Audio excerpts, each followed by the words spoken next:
Telephone ലൈനിൽ Nattika panchayat president ഉണ്ട് ദിനേശൻ.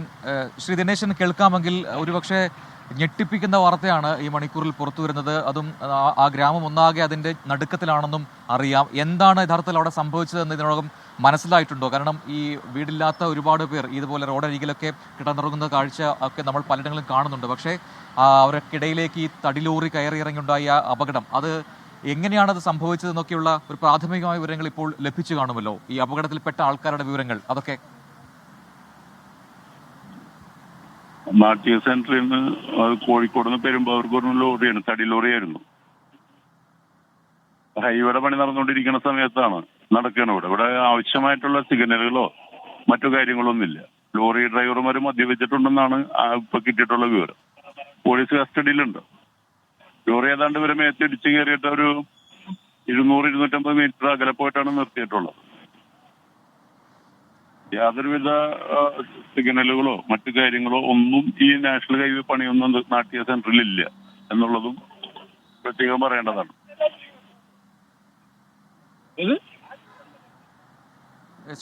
ഈ നാടോടി കുടുംബങ്ങളാണല്ലോ ഈ അപകടത്തിൽപ്പെട്ടത്. അപ്പൊ ഇവരുടെ ഇങ്ങനെ ഈ റോഡരികിൽ കിടക്കുകയായിരുന്ന ആൾക്കാരാണല്ലോ. അവർക്ക് കൃത്യമായിട്ടൊരു വാസസ്ഥലമോ ഒന്നും ഇല്ലാത്ത ആൾക്കാരാണെന്ന് തോന്നുന്നു അല്ലേ? ഇതിൽ പണിയുന്ന സ്ഥലത്ത് പണി പൂർത്തിയായിട്ടില്ല. അതിന്റെ പേരിൽ തന്നെ അവര് അവിടെ കിടക്കായിരുന്നു. ഈ ഡിവൈഡർക്ക് ഇടിച്ച് തകർത്തിട്ടാണ് ഈ ലോറി ഇങ്ങോട്ട് ഹൈവേ പണിയുന്നിടത്ത് കയറിയിട്ടുള്ളത്.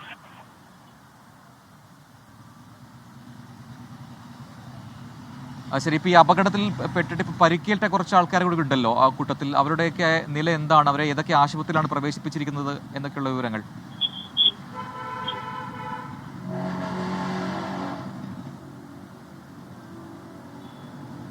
ശ്രീ ദിനേശിനെ കേൾക്കാമോ?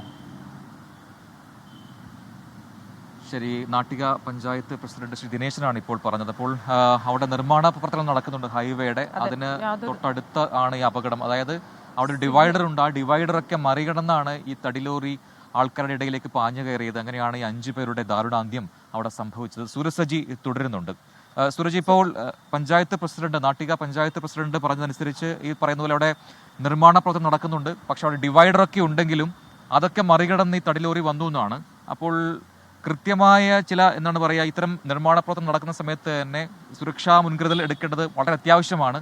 അത് വേണ്ട രീതിയിൽ അവിടെ ഉണ്ടായിട്ടില്ല എന്ന് പഞ്ചായത്ത് പ്രസിഡന്റ് പോലും പറയുന്നുണ്ട്. അങ്ങനെ തന്നെയാണോ സൂരജ്? പ്രജിൻ, തീർച്ചയായും ഈ മേഖലയിൽ തുടർച്ചയായി അപകടങ്ങൾ ഉണ്ടാകുന്ന ഒരു സാഹചര്യം തന്നെയുണ്ട്. കഴിഞ്ഞ ഏതാനും ദിവസങ്ങൾക്ക് മുൻപ് അടക്കം നമ്മൾ ഒരു ബൈക്ക് യാത്രികൻ അപകടത്തിൽപ്പെട്ട അടക്കമുള്ള വാർത്ത നമ്മൾ ഈ മേഖലയിൽ നിന്ന് റിപ്പോർട്ട് ചെയ്തതാണ്. പക്ഷേ ഈ തുടർച്ചയായി അപകടങ്ങളിലേക്ക് നയിക്കുന്നത് ഈ ദേശീയപാതയുടെ നിർമ്മാണവുമായി ബന്ധപ്പെട്ടുകൊണ്ട് രാത്രി കാലങ്ങളിൽ ഇതിന്റെ റിഫ്ലക്ടറുകളോ മറ്റു കാര്യങ്ങളോ ഇല്ല എന്നുള്ളത് തന്നെയാണ്. അതുതന്നെയായിരിക്കാം ഈ അപകടങ്ങൾക്ക് ഇടയാക്കുന്നത് എന്നുള്ളതാണ്. പക്ഷെ ഇന്നത്തെ അപകടത്തിലേക്ക് നയിച്ചത് അത്തരം ഒരു കാരണമാണോ എന്ന് നമ്മൾ വിശദമായ പരിശോധന കഴിഞ്ഞാൽ മാത്രമേ നമുക്ക് ഉറപ്പിക്കാൻ കഴിയൂ. എന്തായാലും ഈ ദേശീയപാതയുടെ നിർമ്മാണം നടക്കുന്നുണ്ട്. പക്ഷേ ഈ നിർമ്മാണത്തിന്റെ ഭാഗമായിക്കൊണ്ട് സ്വീകരിക്കേണ്ട മുൻകരുതലുകൾ ഈ മേഖലയിൽ ഇല്ല എന്നുള്ളത് വാസ്തവം തന്നെയാണ്. ഈ പഞ്ചായത്ത് പ്രസിഡന്റ് സൂചിപ്പിച്ചതുപോലെ തന്നെയാണ് ഈ അപകടം നടക്കുന്നത്. അതായത് ഒരു ഡിവൈഡർ ആണ്. അതായത് ഇതിനു വേണ്ടി ഈ ദേശീയപാതയ്ക്ക് വേണ്ടി സ്ഥലം എടുത്തിട്ടിരിക്കുന്നു. അവിടെ നിർമ്മാണ പ്രവൃത്തികൾ ഒന്നും നടക്കാത്തതിനാൽ, അതായത് ഒരിടയ്ക്ക് ദേശീയപാത നിർമ്മാണം വളരെ വേഗത്തിലായിരുന്നു. ഇപ്പോൾ കുറച്ചു കാലമായി അത് ഇഴഞ്ഞു നീങ്ങുന്ന ഒരു സാഹചര്യമാണ്. അതുകൊണ്ട് തന്നെ ഈ എടുത്തിട്ട സ്ഥലം വെറുതെ കിടക്കുകയാണ്. അങ്ങനെ ആ സ്ഥലത്താണ് ഈ നാടോടി വിഭാഗത്തിൽപ്പെട്ട ആളുകൾ കിടന്നുറങ്ങിയിരുന്നത് എന്നുള്ളതാണ് നമുക്ക് ലഭിക്കുന്ന വിവരം. അങ്ങനെ ഉറങ്ങിയവരുടെ ശരീരത്തിലേക്കാണ് ഈ ലോറി ഇടിച്ചു കയറുന്നതും 5 പേർ മരിക്കുന്നതിലേക്കും കാര്യങ്ങൾ പോയത്. പ്രജൻ,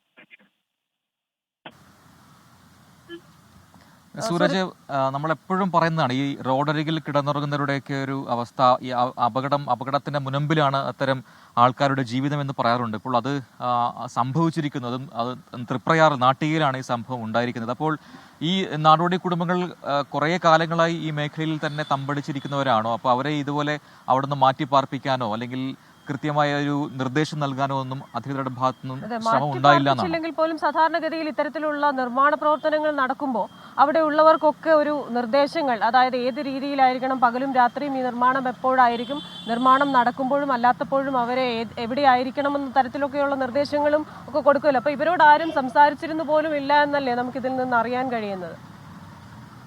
തീർച്ചയായും അതായത് ഇവരെ മാറ്റി പാർപ്പിക്കുന്നതിനോ അല്ലെങ്കിൽ ഇവരുടെ താമസം സംബന്ധിച്ചോ ഒക്കെ ഒരു കൃത്യമായ ഒരു നടപടികൾ സ്വീകരിക്കുന്നതിൽ പോരായ്മകളുണ്ട്.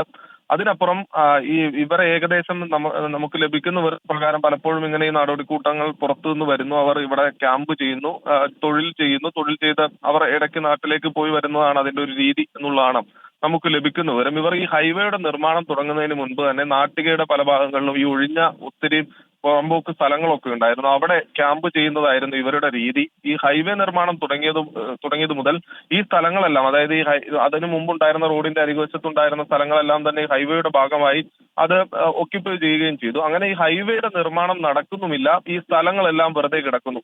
അതാണ് ഇവർ ഈ ഹൈവേ നിർമ്മാണം നടക്കുന്ന മേഖലയിൽ ഈ ക്യാമ്പ് ചെയ്യുന്നതിലേക്ക് ഇവരെ നയിച്ചിരിക്കുന്നത്. വെറുതെ ഒരു നിർമ്മാണ പ്രവൃത്തിയും നടക്കാതെ കിടക്കുന്ന സ്ഥലം, അങ്ങനെയാണ്